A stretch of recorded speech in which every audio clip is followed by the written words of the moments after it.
السلام عليكم ورحمة الله وبركاته.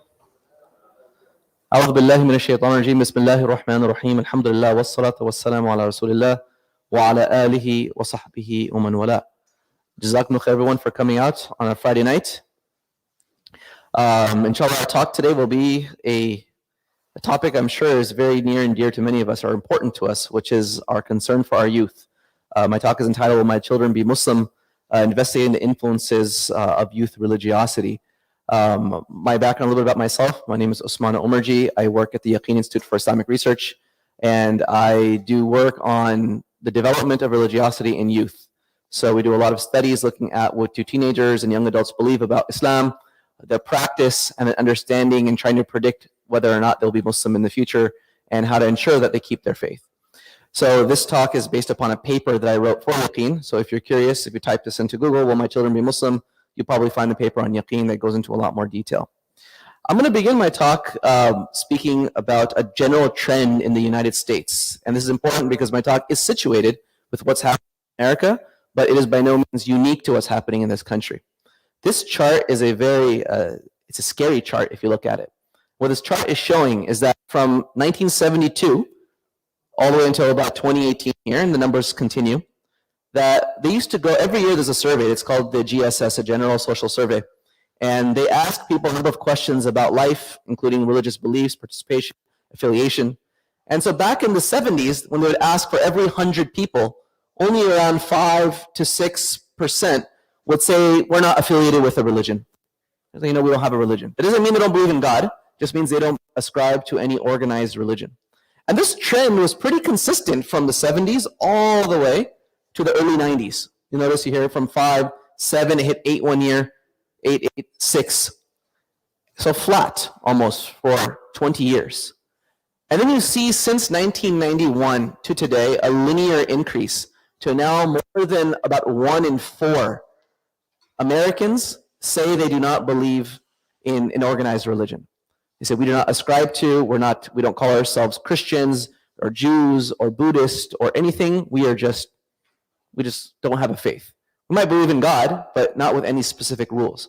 Now, you might say, well, when I was growing up, the common expression was always, well, Muslims are different, right? These trends don't apply to us. But in the recent work that we've been doing, Pew has been doing in other places, you actually find about 1 in 5 Muslims who are raised, 1 in 5 ex-Muslims, or say kids who are raised as Muslim, say they are no longer identify with Islam in adulthood. That's a very scary number. It's almost mimicking the trend of the general society. And oftentimes in reports, the Muslims often underreport these things because of certain fears of their family, so on and so forth. So this is an issue that affects us as much as it affects anybody else, and probably more so because of the events post 9/11 and the changes in identity, which we'll get into today. And by the way, you can stop me anytime for questions. This is an open conversation. You can jump in with a comment, a question, anything that you have.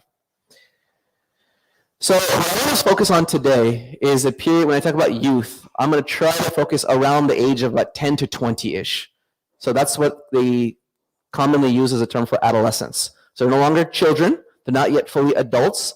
Right? They're on their path to adulthood, and that's what adolescence is all about. It's about becoming an adult and understanding what are the components of a religious identity and what are the factors in our society that influence whether or not that Islamic identity is meaningful, if it's strong, or whether it's something very weak or even non-existent. So in my talk today, I'm going to speak about 3 different aspects of identity. And when I say identity, again, I don't mean simply saying I'm a Muslim and that's it. That's not what identity is. Identity first refers to somebody's self-perception and their values. So deep questions about who am I and what do I value. This is actually the crisis of adolescence. In psychology research, they say Erik Erikson, one of the famous psychologists, and everyone else who studied since him, that the age of 10 to 20 is the time when human beings, adolescents, are answering these questions. Who am I? What do I value? Who do I want to be when I grow up? Do I want to be like my parents? Do I not want to be like my parents? Do I want to believe in this? Do I want to believe in that? And that is what they're grappling with for 10 years. And now it seems like adolescence is being dragged on a little bit longer because of the way society is operating. But this is what they grapple with every single day, knowingly or unknowingly. So self-perception. Am I happy with who I am? Do I like who I am? Do I want to continue being this person? Do I value a certain way of life that I've been given by my parents?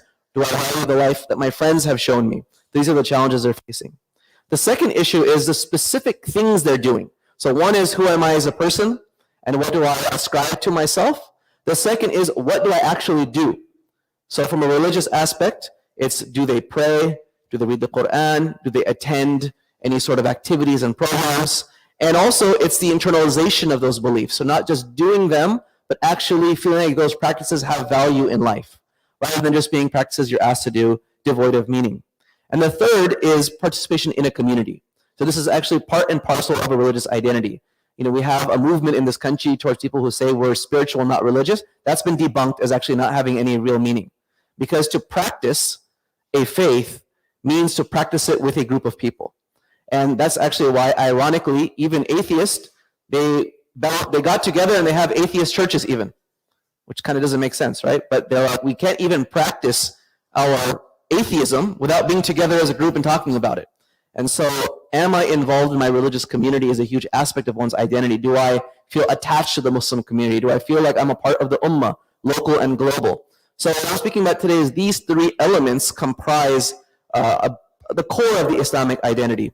So how does it develop? What are the factors we'll get into today? When I say identity, there are a lot of different things that might come to mind. So we all have a dozen or a few dozen identities. And when I say a few dozen identities, I'm talking about all the different dimensions of life. We might have a racial identity.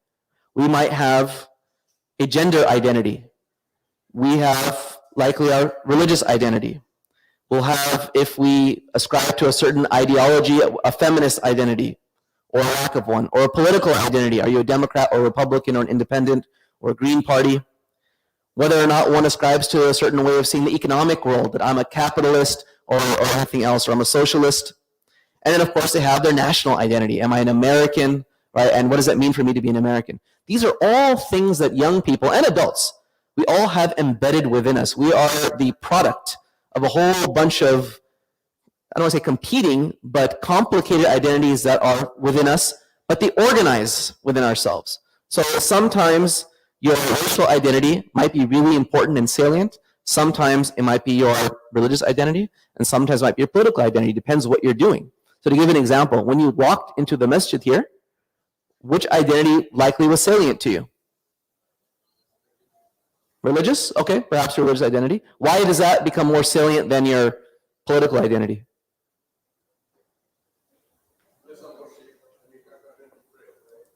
Okay, so you hear the adhan, it reminds you of this stuff. You see a bunch of Muslims, you see hijabs, you see beards, you're like my religion is salient right now, right? Which is very different than when you go to work, right? And if you walk into the office, if people have to walk back into the office anymore, right? You go in, and the first thing do you feel like your Islamic identity is very, very salient? Maybe, maybe not. But many people will be, no, I'm here with my professional identity. I look a certain way, I dress a certain way, I talk a certain way, I interact with people a certain way. And so all of these things are within us, activated with different circumstances due to time, place, history, so on and so forth. So the challenge in adolescence is that there's different ways that these identities can become a part of who we are, that we internalize. So here's an example of a Muslim kid. Let's call him Muhammad. So here's Muslim Muhammad, 16 years old. And these identities stack within us in a very organized fashion, meaning that there's things that are lower, things that are kind of more prominent, and things that are the most prominent.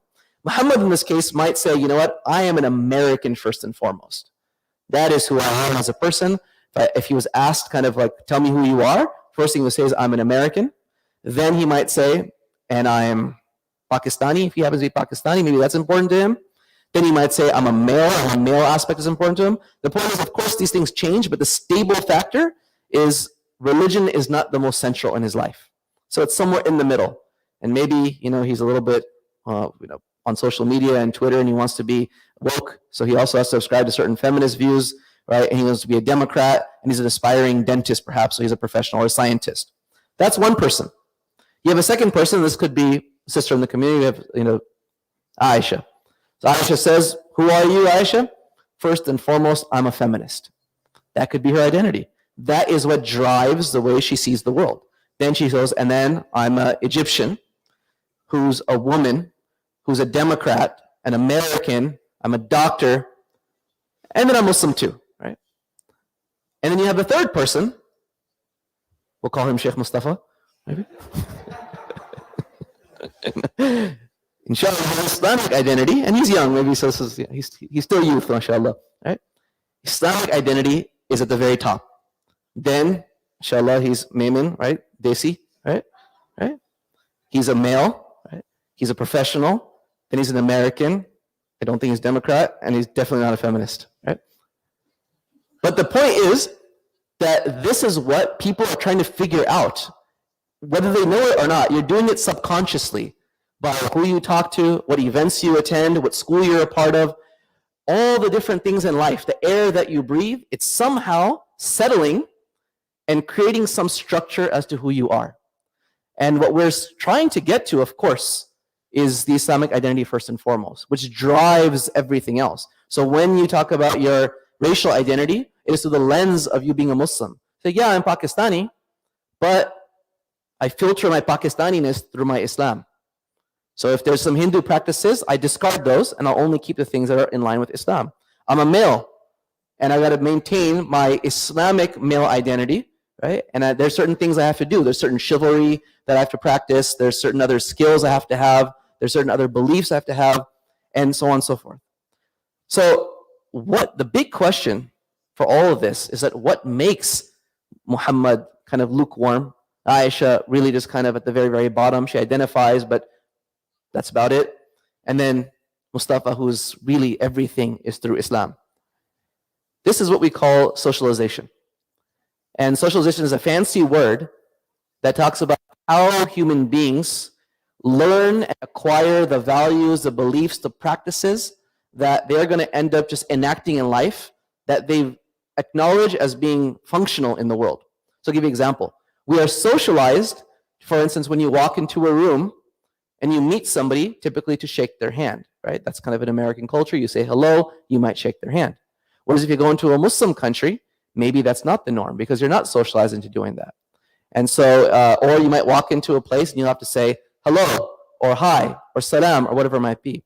But socialization is this process that is multifaceted and there's a lot of layers. So the way that it's conceptualized is that if you know the Russian dolls, have you seen those dolls that stack one on top of another? It's the best metaphor that is used typically, is that you will have a family unit, your house, your home, your parents, and that is the most proximal, heavy dosage socializer in your life. And then you add to that, and we live in a neighborhood with neighbors, with parks, with schools, right, with libraries, and other shopping centers, and that's the next level. And then you'll have, beyond that, this macro society, state culture, national culture, so on and so forth. So all of these exert influence, and it's often a trickle-down effect. So for instance, if you live in California, we have a Californian culture when it comes to each of those identities I spoke about. So let's just take gender as an example. Right? In California, there's a very different view of gender and what gender means than if you go to Texas. So how do you absorb the Californian value? How do you socialize into it?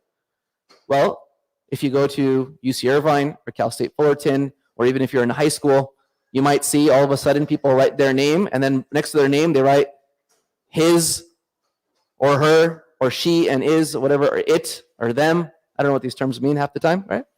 But that is a signal that, oh, when I think about gender, I have to make sure I don't make any assumption about who that person is.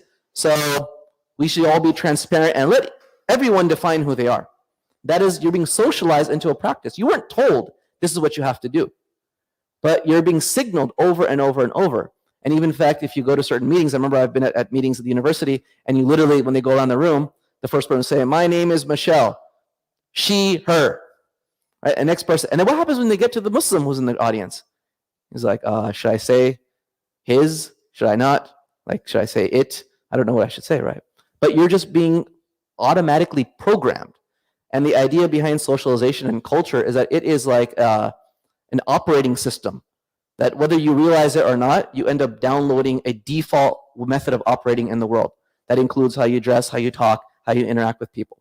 So the good news for Muslims is that in the American context, the family life is far and above the most powerful socializer. It has the biggest influence beyond all other environments.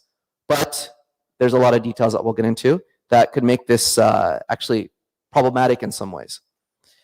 So I'll begin with the parents as being the primary socializer, and then we'll move to other ones based on the hadith of the Prophet Muhammad ﷺ. No child is born, but he is born upon the natural disposition to believe in Allah. Thereafter, it is one's parents that make him a Jew, the child a Jew, a Christian, or a Magian. In other words, we have an Islamic principle, right, that it is our parents who will shape the way that we see the world. That is the Islamic framework, which is very well supported by all the research that has been done in this country on how people are socialized. So what do parents really do? There are 4 topics I'll speak about today when it comes to parental socialization. The first one is spiritual role modeling. So when a parent today is here, or you're an aspiring parent, in the future you'll be a parent, inshallah, you say, I want my kids to have a strong Islamic identity. The first question parents often ask is, tell me what to do with my kid. What school should I put my kid in? What program should I enroll him in? What books should I buy? And all these things. And they don't often stop and realize that they actually are the most important aspect of a child's life. That they are the spiritual role model. What spiritual role model means is that the children role model everything. Famous experiment back in the 70s, Albert Bandura had done, famous psychologist at Stanford. It's fascinating. He had a doll. It's called a Bobo doll. Probably some of your kids have played with it, right? You inflate it up, it stands up, you punch it, and it just bounces back up, right? Well, I remember probably playing with that at some point, right? He did a fascinating experiment. He had these kids go and watch from behind a glass a man interact with the Bobo doll. And he's playing with it gently, just kind of interacting with it in a very normal fashion. And the kids, when they're asked to go play, they play with it the way he played with it. Then they asked the man, or the scientist said, I want you to just abuse the Bobo doll. And he's punching it, biting it, doing like a body slam to it, all these things. And then the kids go back in the room and they play exactly the way he played with it. And this established back in the 70s that this is actually the norm of child development, that they role model what they see adults, socializers doing. In this case, that person wasn't even someone who they knew well. It was just an adult. And the assumption from a child is that adults know how to operate in the world. So whatever they're doing must be the right way to operate. And so for parental spiritual role modeling, the child from 0 to 10, or even before they're born, right, they actually pick up on. The child hears in the womb and actually is able to have some semblance of language because of that. So this is where reciting Quran in the womb actually has an effect. Reading books to your child when they're in the womb actually has an effect. Side note that children can hear every single sound in the world until they're about 1. Then their brain, if they haven't heard certain sounds, they cut them off. That's why you'll never be a native Chinese speaker if you didn't grow up listening to Chinese. So if you want your kid to be good in Arabic and Quran and Tajweed, the more you expose it to them before they're 1, they'll have the neural networks to actually make that sound properly. The point is, spiritual role modeling is the first and most important aspect, where the parent is doing the behaviors that they want the child to be doing. So salah, Quran, attending the masjid, whatever else the parent thinks is a valued religious activity, the first and most important mechanism is through that role modeling. But that's not enough, because many parents do that. They say, man, we pray 5 times a day, we read Quran every single day, we do the tahajjud, we'll do all these things. Couple of things. One is it needs to be visible to the child. This is important. There are many parents who pray, but their kids are busy. So they get up and pray Fajr. Well, they don't want to wake up the kid for Fajr because he has to go to school or she has to go to school. Kid is gone for school for Dhuhr and maybe even Asr. Then he has soccer practice or this and that. So the mom and dad prayed 5 times a day. They read Quran, right? They did all the things they should have been doing throughout the day, but the child saw none of it. That doesn't count because there actually is no role modeling occurring. It actually requires the parent to do it in the presence of the child. The second thing that a parent does is signaling through motivation and encouragement. And this is a huge topic, but to briefly mention it, this has to do with a signal a parent sends to the child about what is valued from a faith perspective. And children are really smart. There's been a few great studies that was done, actually Harvard did one of them, that they asked kids, what do your parents value? And they gave them a list of things, like good character, and so on and so forth. There's a whole being nice and having integrity, and then academic achievement. And the number one thing youth said was that our parents ethics, whatever else they would want from us, achievement is the most important thing. And their teachers is the exact same thing. Being a good person, having good character, that is far less important. It's only important if I achieve first. And so kids pick up on this. How do they pick up on this? Again, we're talking about adolescence right now. So adolescents are teenagers. When children begin to, so mashallah, most parents, Muslim and non-Muslim, they do a really good job in the early years of buying stuff, enrolling their kids. Mashallah, Sunday school attendance is very good. They put their kids into expensive preschools if they need to. But for some reason, as the kids get older, most parents, they begin to shift their own energy. And so, if you notice, look at the masjid, how many teenagers show up to the masjid? Especially on a Sunday class or a Saturday class or anything else. And the answer is very few. Why? There's a few answers. One of them, amongst many of them, is that parents also don't want their kids to be there. And this is explicit, because those parents say, my child is like 10 to 20, 10 to 18. You got a few years to get serious. Achievement is what matters. You're going to be a doctor, a lawyer, a professional. I don't got time. Sunday school is going to take your time. Memorizing Quran, that takes time. Coming to the masjid, that takes time. You have AP classes, you have Kuman, you have this, you have that. And the child picks up on that signal. Parents don't say don't show up necessarily, but the kid sees what do the parents value. And the kid recognizes it's not Islam. I'll give you another example. It happens in Islamic schools all the time. Islamic schools, when you go and you ask the staff, what are the subjects that the kids have the least motivation for? Oftentimes, I don't know anything about minaret. It's not an indictment on minaret. But you hear that it's the Islamic studies and the Arabic. And the question is why? And the answer is very clear, that the parents don't care about that either. If you come home with a C in math, there's going to be some serious problems. If Islamic studies and Arabic, it's like whatever. Like, no one's going to look at that when you apply for UCI and UCLA and all these other places, right? And again, the kids notice that very subtly, that mom and dad are really picking on me for these subjects. But when it comes to Islamic studies and Arabic and Quran, and they don't even ask me. Just whatever goes, right? So motivation and encouragement is a huge part of it. Do parents signal to their kids that this is what is most important? Parent-child collectivity, it goes with the role modeling aspect, that it's not just doing it in the presence of your children, but that you actually do it with your children. So a lot of literature that looks at how children learn, there is just watching and learning. You can do that with some things. So you see the doll, you can beat up the doll the way the adult beat up the doll. But a skill is very different. No one will be a surgeon after finishing 4 years of medical school. You actually have to go and do hands-on residency and fellowships to actually do it with an expert. The same thing with parents. It's actually doing the activity with the kid to show them exactly how it's supposed to be done. You stand and you do salah together. You do Quran together. You do this activity together. You do that activity together. So also that creates the bond that is also important. And we'll get into that in the next slide, which is to do with parental attachment. And the last thing is that providing religious resources and experiences. And this goes into, do the parents select environments for their kids, youth camps, schooling, vacations, and all these other experiences of life that reinforce that it's the religious identity that matters. Again, they're subtle. We have a vacation coming up, kids. What are we going to do? You can do Umrah, right? You can go to Masjid al-Aqsa. You can go do some other Islamic tour of a Muslim country. Any of those are options. Or you can go to Hawaii, or you can go to other places. And so if the kids see that, well, every time we have free time, it's never being provided in the religious environment. We're doing, and it's not saying that there's anything haram about it. You can go to basketball camp, and you can go to Disneyland, and you can go to all these things. But if the parents are not providing those experiences, the children don't get socialized into it. And really, like those camps that kids go through in the summertime, they've done these long studies that just a kid in a camp for like 3 months can change their whole life trajectory. If you put them in a STEM robotics camp, you might say they're going to aspire to be a robotic engineer for the next 10 years, right? You put them in art camp, right? They might want to be serious in art. So that is huge. Now, of course, it has to be a good experience. So it can't just be any experience. If the kid has a traumatic experience, right, it can, of course, backfire.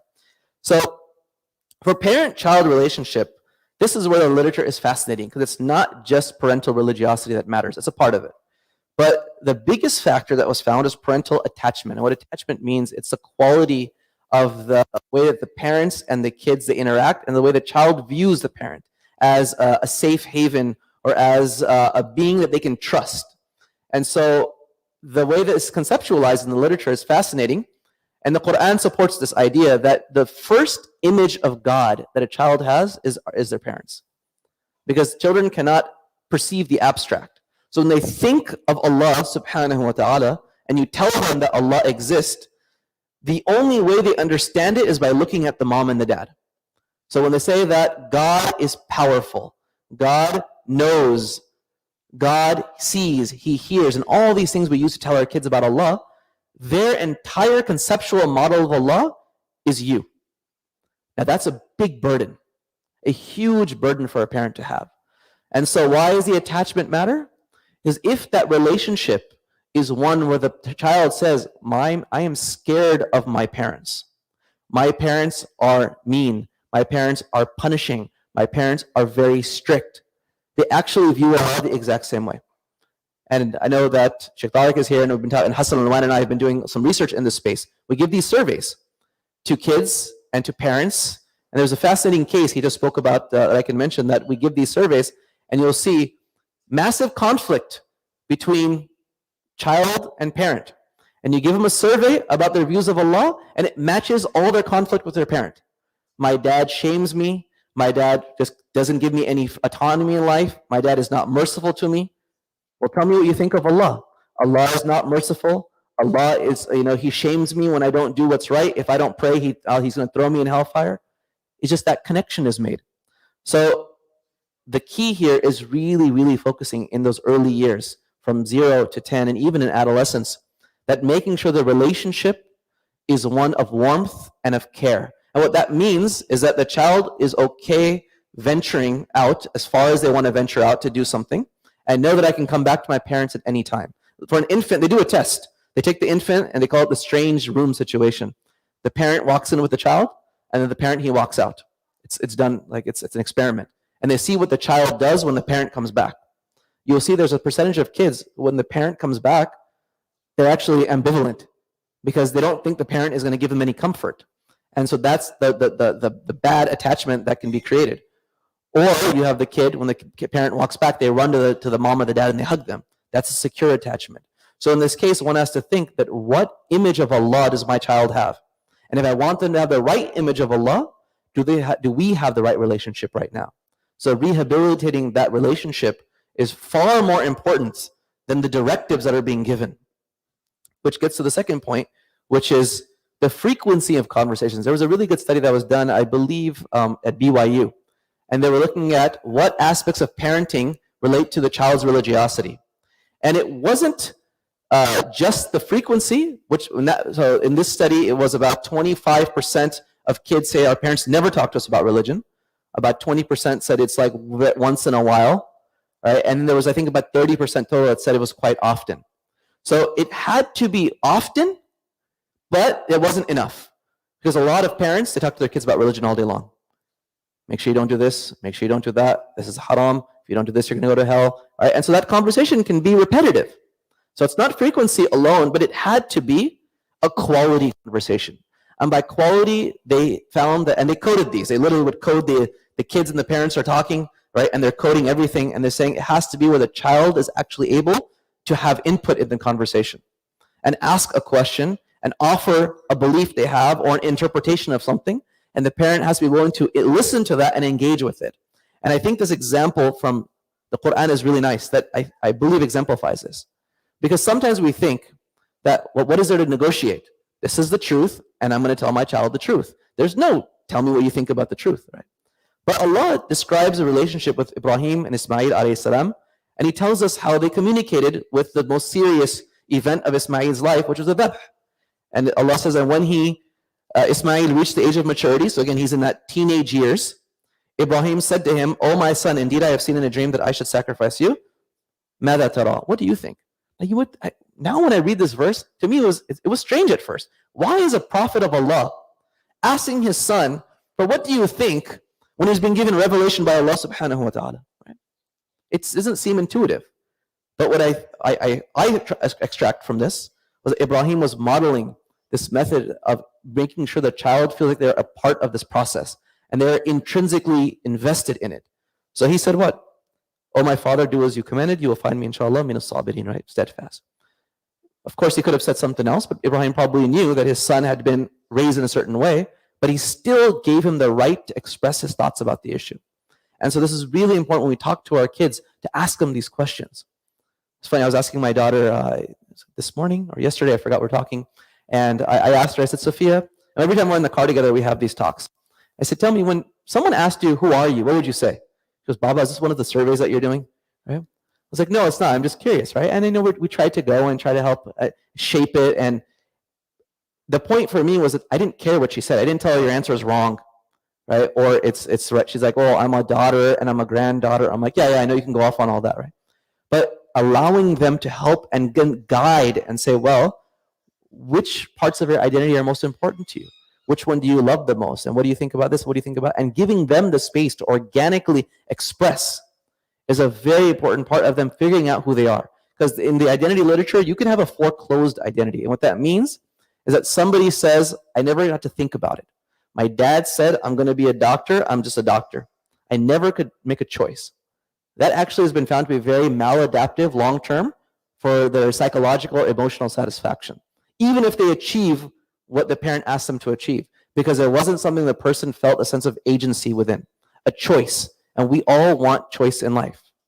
We would all hate if our spouses didn't give us choice, or if our employers didn't give us a choice with things, right? We actually run away from being controlled. And so children are the exact same way. When they feel in adolescence, they're trying to figure out who they are. And you're telling the right thing, but they don't feel like they have a choice in it. That is when they often say, well, I just kind of want to, it's not that I'm against what they're telling me. I just don't want to be forced into this. So this choice is very, very important, or at least the opportunity to have a back and forth on it. I'm going to stop on parenting. Any questions related to parenting? Yes?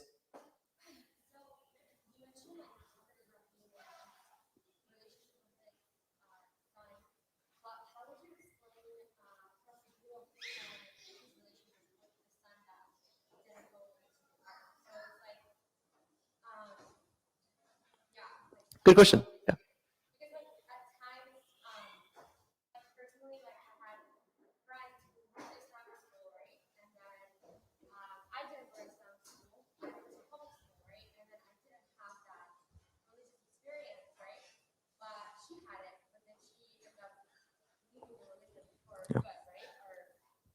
Yeah. Yeah, great question. So a couple of things. One is that, of course, hidayah comes, repeat the question. So the question had to do with, we mentioned Ismail and Ibrahim's story of how a father and a son went back and forth on a religious issue. But then you have the example of Nuh alayhi salam, right? And his son didn't believe, and he told him, to believe. So of course we can tell our, so the first issue is hidayah is from Allah subhanahu wa ta'ala. That's just the first truth we have to accept. Guidance is from Allah, it's not from mom and dad.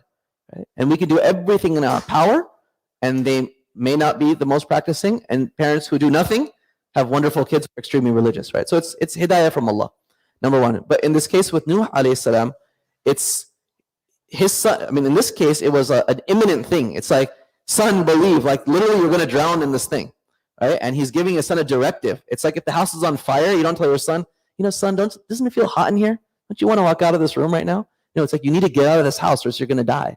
So he was trying to plead with his son after doing this for many, many years, and his son did not believe, and he gave his son a directive. His son didn't take it, and of course he was amongst those, right, who did not, who didn't follow that of his father. So the point is that you can do everything right, and that's all you're asked to do, is to put in the effort. You're not asked for the results. The prophets had wives who did not accept the faith, and they did everything perfectly. So it's a humbling aspect which goes into the parent to say, Ya Allah, at 4 o'clock in the morning before Fajr, I can try and do everything, but this is in your hands. Please keep my children steadfast on this deen. It's not about me and my efforts. That's a part of it, but it's in your hands, Allah. So the last thing I want to mention about parenting, one of the most odd things I have found that now it makes sense is that the biggest predictor of a child not having the faith of their parents is parental divorce. So in the American context, divorce is almost I forgot the percentage now, but it's more than 50% likelihood that the child will not keep the faith of the parents. And there's a lot of reasons that have been posited behind why. Some of it has to do with the fact that children often see the family as like this truth of life. Mom and dad are forever. And if mom and dad are not forever, then everything else, I believe, may not also be forever. That's part of it. The second thing that's been mentioned is that divorced parents are often ostracized by religious communities. So they're not socialized the same way. They're not invited to the gatherings. Mom and dad have a lot of obligations when they have the kids. They don't have the time to make it to events. So one of the suggestions from this is that families who are no longer in that nuclear sense, the community has to work extra hard and reach out to ensure that they feel like they can actually be in this space. So this is, again, most of the findings from Christian literature, but even in the Muslim space, this is something which we see over and over. The thing that's worse than a divorced family is an interfaith marriage. So 75% of interfaith couples, kids follow neither of their religions.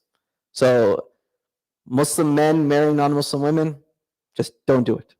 Don't do it, right? Umar ibn Khattab, he actually forbade it at his time. He did not allow Muslim men when they went off to the other regions to marry non-Muslim women, even though it was permissible in the Quran, because he knew the consequence of that.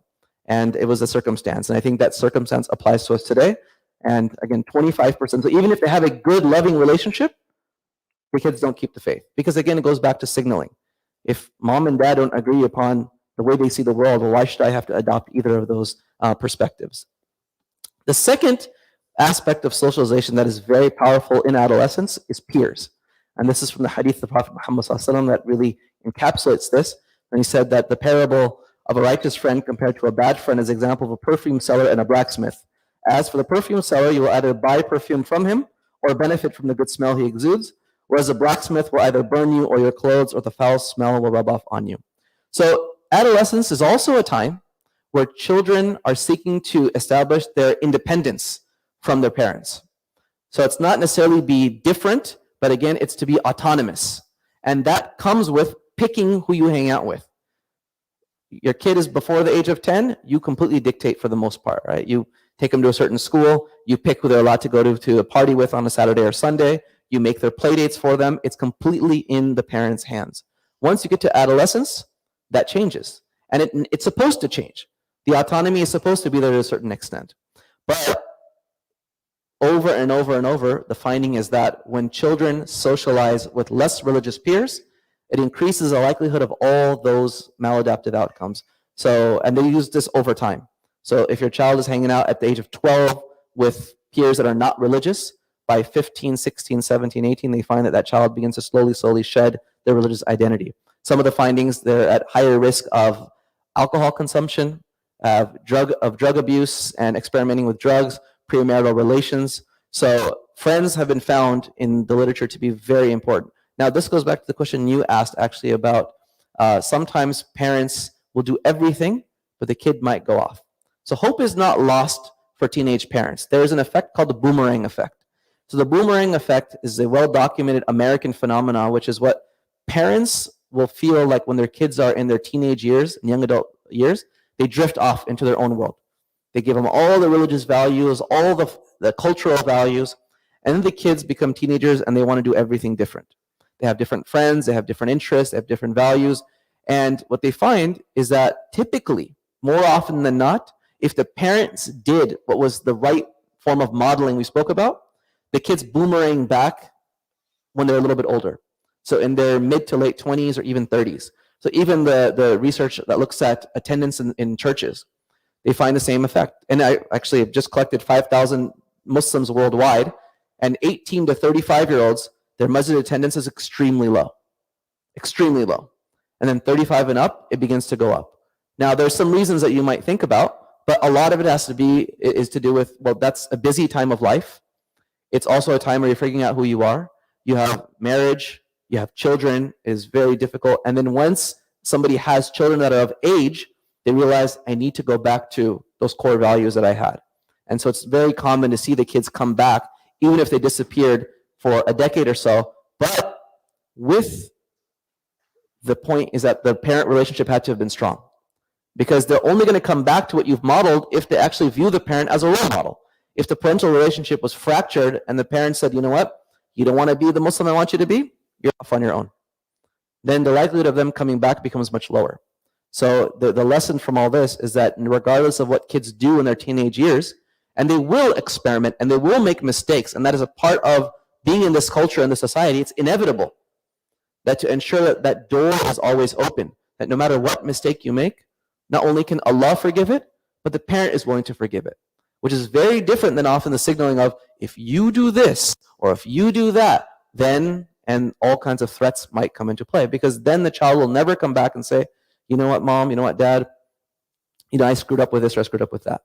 And you want to be able to have that conversation. And that's how you learn lessons from life, how children learn lessons from life. If you have to hide all of those things because the punishment is so extreme, then you'll find that the child will never open up and actually resolve the issue. Other interesting finding on peers, this is a long study. I'll skip that for now. There's some stuff on, so value transmission in peers has also been found to be very interesting, which is not just who your friends are, but it's the activities that the kids are doing. So parents often think that, well, my kids, they're with the right friends when they have like the play dates and they have the actual like friend outings. But what often is missed is that peer value transmission actually occurs in all the informal context. So it's the soccer team, it's the school projects, right? It's the clubs at school. It's not necessarily when you go to someone's house on a Friday or a Saturday. Through spending that much time in these organized activities, soccer, if you have kids who are in soccer or in any sport, is an intensive activity. 4 or 5 hours a week, sometimes on the weekends you have long trips where you travel.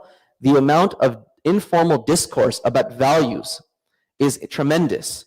Well, what do you think about the world? And I think this and I think that. What do you think about boys and girls and who do you like? And all that informal conversation transmits more values than, like I said, those intense kind of peer relationships that happen in one-on-one settings. Which again gets us to the issue of, well, what do we do with our kids? Right? We can't control them, can't limit them from all of these environments. They're going to play soccer, they're going to play basketball, they're going to do school activities. But here it goes back again to having that parental relationship, that whatever happens in that context, the parent can help debrief and talk about it. I remember a story that, for me, was shocking. My daughter was in first grade at a public school, and she said that we were driving to Sunday school, and she's like, my friend, she said she drank beer. Like 6 years old, right? She's like, yeah, her dad, she said she was watching football on the couch with her dad, and her dad said, you can have a sip of the beer. So my daughter started asking me about beer, right? And I was like, man, 6th grade, and we're having a talk about beer. SubhanAllah, right? It's shocking, right? Or even worse, right? A daughter comes home one day from school and says, hey, I want to have a play date with so-and-so. I said, okay, let me go and find out who the parents are. Oh, that they have lesbian parents, right? Okay, now we got to talk that through. It's 4 years old, right? So these are things we're all going to have to face. But if the parent-child relationship is weak and fractured, and there's not that ability to talk that through and say, you know what, you're going off to this camp. You're going to this class. You're going to be in this club. You're going to be in this group project. And, just remember these type of things and have that conversation back and forth. They'll still make the mistakes. But at least, again, there's been some signaling. The values have been transmitted. If a mistake is made, they can come back. One example that I found to be very powerful is thinking about when you send your child to an activity, if they're with a Muslim or non-Muslim, how it could differ, even though the quality of the activity is the exact same. And this goes back to the issue of self-regulation being like a muscle. If you ask someone, it's a really cool experiment, if you gave someone cookies and said, this plate of cookies is in front of you, 15 minutes, don't eat it. And then you put them through like a stressful task, they give up on the stressful task right away because they used all their self-control. If you didn't, now what is that telling us? If you put your kid in an environment where he has to constantly push back, constantly, that man, I'm not going to do the bomb stuff, all this un-Islamic stuff, eventually they tire, and we all tire. And so the example that I think is profound is imagine that your child is going out on a Friday night and they're going to a movie, right? Or they're going to a friend's house for dinner. If they're going with the non-Muslims and they're watching the same movie, halal movie, everything else, think about how difficult it is to stop for like Maghrib, as an example. It's like 5 friends are together, it's 8 o'clock, it's like, I got to stop for Maghrib, tell these 5 friends. That's a lot of self-control. And if it was a Muslim group of kids, it's not as difficult to make it happen. Not saying it's going to happen, right? But the goal that parents should have is remove the barriers so your kid doesn't have to be the super Muslim all the time. Because if you have to be a hyper Muslim where every time you're rebelling against the status quo, eventually it just wears and it tears. So being selective about peer environments and the dosage. And if they're with non-Muslims sometimes, they also have to be with Muslims a frequent amount. Not because the Muslims are necessarily doing anything amazing, but they can at least not have to worry about some of the struggles that they'd have elsewhere. Which then gets me to a few things we have to go very fast. 10 minutes, right? Man. Okay. Mass media. I'm going to skip mass media because of time. But in 1 minute, there's a lot we can speak about here, but exposure to violent gaming, exposure to rated R movies, especially rated R movies, has been found to longitudinally affect your religiosity. So teens who watch rated R movies around the age of 14, 15, by 17, 18, they had substantially lower religiosity than those who weren't exposed to these ideas, which again goes back to socialization. It's simply the constant exposure to ideas that begins to wear down one's faith that you get exposed to in those movies. Of course, there's Islamophobia is another one to talk about. This is an important point.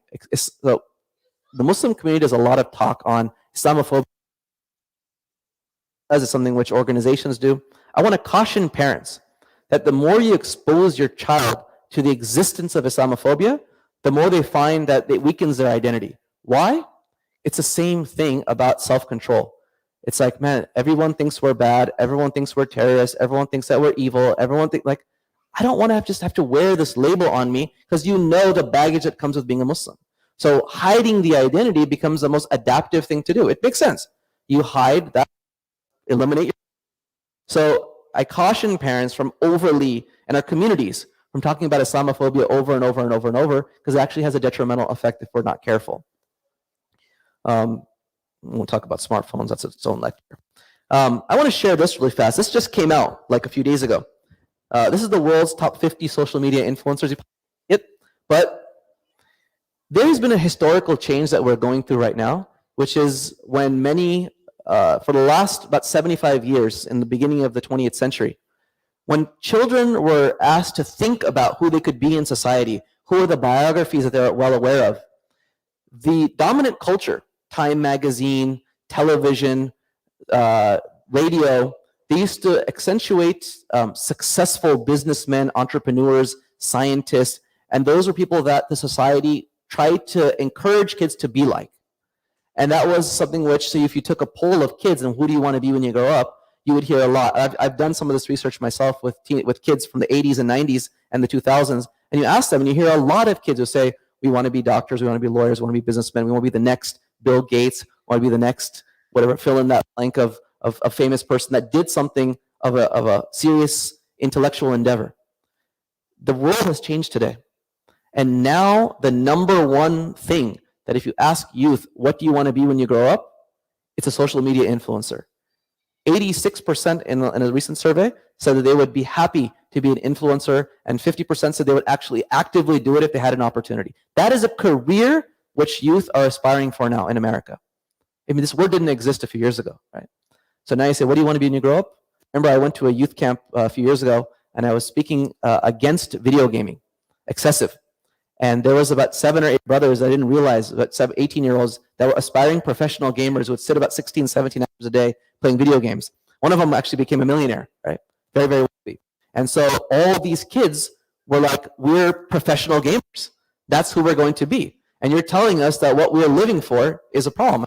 God, I felt very out of touch. This is like the new profession all these kids are into, right? I used to play games too, but I didn't think it was going to be a profession. I thought I was going to be in the. I didn't grow. I quit and said, let me start focusing on my school, right?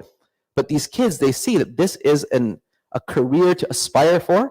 And most of the influencers of today are entertainers.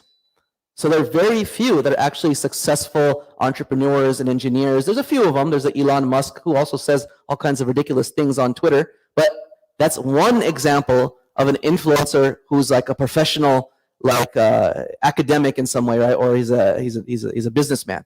All the rest of them on this list, Ronaldo, Justin Bieber, Ariana Grande, Selena Gomez, all these people are just entertainers.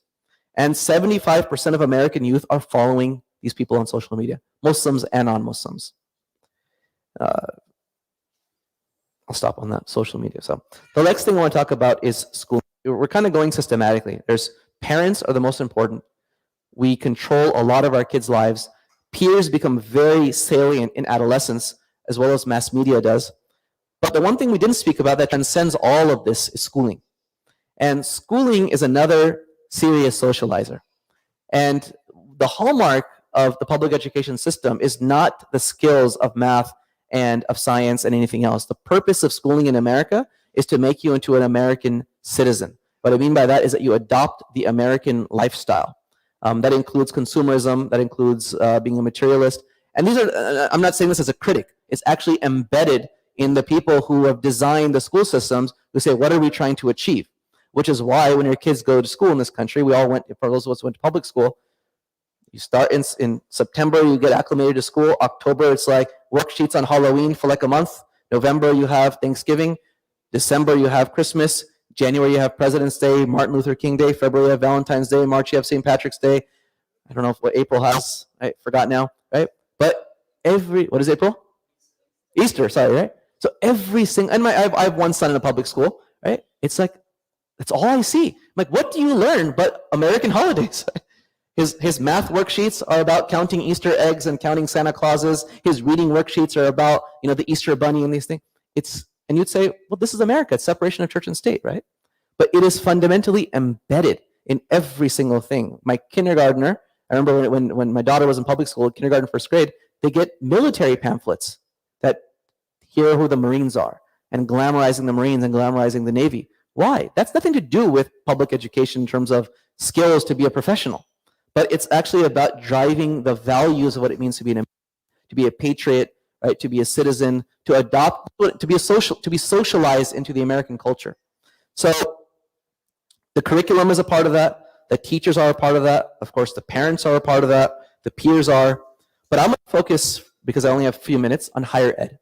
Because higher ed is typically where we see some of the most drastic changes in religious beliefs in American youth. Now, why is that interesting? Or why higher ed? It's because professors in America tend to be not religious at all. In fact, they tend to be atheist in general, but even if they're religious, they hide their religiosity. I teach at the University of California, Irvine. I teach an adolescent development class. I dedicate a whole week to religion, and half the class is like, this is the first time a professor has actually talked about religion in our entire actually, almost the whole class says that. We've never talked about religion at UC Irvine. And many of them are actually, we have a lot of Catholics and Hispanic students at UCI, and they're very happy that finally we can talk about religiosity in a college campus and write about our religiosity and kind of how it is a part of life. But professors tend not to be religious. Now this goes back to role modeling. Children, the students in a university look up to their professors. That's the nature of being in the campus. You go and you do research with a professor, you're in their classes, you're mesmerized by their skill, by their talent, by their expertise. And if that enlightened, smart person doesn't believe in this stuff, well, why should I believe in that? So what you find is that they're overexposed now to secular philosophies because religion is typically not spoken about. So all those isms we spoke about. So again, it's a perfect storm. Adolescence, no Islamic studies because AP classes take precedent. Right? And then college, of course, there's of course no time for this stuff. So you have a gap of Islam in your life for many, many years, serious study of Islam, and you're now being hit with all these ideologies. And the students have no idea what to do with it. So what do? Promotion of scientism, of course, which is the idea that all truth can be explained through science. And if it cannot be proved through science, then it's not truth, right? That's the core tenet of the university, actually. I actually have a lecture, a 2-hour lecture on this if folks are interested on how scientism operates in the modern world. But what actually happens in college is not what people assume. People often think people are apostating in college. It's not blatant apostasy. What typically happens is that people re-examine their religious values and modify them to fit the education they're receiving. So I'm still Muslim or Christian or Jew, whatever they are, but we no longer believe, first and foremost, is the belief in the supernatural decreases a lot. So the belief in angels, in jinn or demons or anything that is not empirical that usually disappears quite a bit. But even beyond that, what ends up happening is the incorporation is like, well, I'm still a Muslim, because that's kind of who I was raised with, but I'm taking liberal studies, feminist studies, queer studies, gender studies, whatever it might be. And that worldview has to, that identity is moving up the chart, and the Islamic identity has to fit underneath it. So I'm a Muslim, but my Islam is shaped by the queer studies class I took, or the gender studies, or philosophy, whatever it might be, right? And that is something which we have to be very, very aware of, because we're sending our kids and it's like, subhanAllah, like no one would spend money to like give your kids like poison, right? Here, I'm going to buy my kid poison. But we often do this unknowingly when we send our kids off to higher ed without preparing them for this. And you have to really recognize that higher ed is the peak of where identity is being formed. 18 to 20, like I said, adolescence ends around 20-ish. Now it's kind of being dragged out. But by the end of this adolescent period or the college experience, they have a very clear idea, this is who I am. And an interesting finding, which is kids who drop out of college, like even if they've done 3 years, their religious beliefs are very different than those who get the degree. And the question is why? When you get a degree, people believe that I am now of a different class of people. We're different. We don't believe in that nonsense that other people believe in. But you think, what's the difference? You did 3 years of college, this person just did 4 years, you've gotten almost the exact same thing. The person who doesn't have the degree doesn't identify as the academic intellectual, so he's still much more comfortable with his religious beliefs. Whereas the person who graduated and has a higher ed degree, master's or PhD or JD or MD, they shed those more and more and more and more. In close, so some recent work that's really cool has been looking at the role of clubs in helping and harming religiosity. So this is a big plug for MSAs, because they have been found, Christian clubs especially, to preserve the faith of college students. Because in the past, college used to be about figuring out how you saw the world. So back in the 60s and 70s, when people were asked, why do you go to college? It was actually to change their worldview. They come from small towns, farming towns, so on and so forth. I want to understand what I'm supposed to think about the world. Now, college has become very transactional. I go to get a degree to get a job. So it's not that they're getting a lot of direct competition to saying what you believe in is wrong. It's just very subtly making that less salient. So clubs are really important to offer students a place to actually make that belief more salient and prominent. And I'm going to end because of time, I believe. I think I've gone, unfortunately, way over. Should we take questions for a bit? We can do questions after if people want to. So I will end with that. I do apologize for my bad time management here. But inshallah, if there's any questions after salah, we can take it. Can we just do it out there? We'll do it inshallah in the musalla. Subhana rabbika rabbil izzati amma yasifun wa salamun ala al-mursalin walhamdulillahi rabbil alamin. Jazakallahu khair wa assalamu alaikum wa rahmatullahi wa barakatuh. Yeah.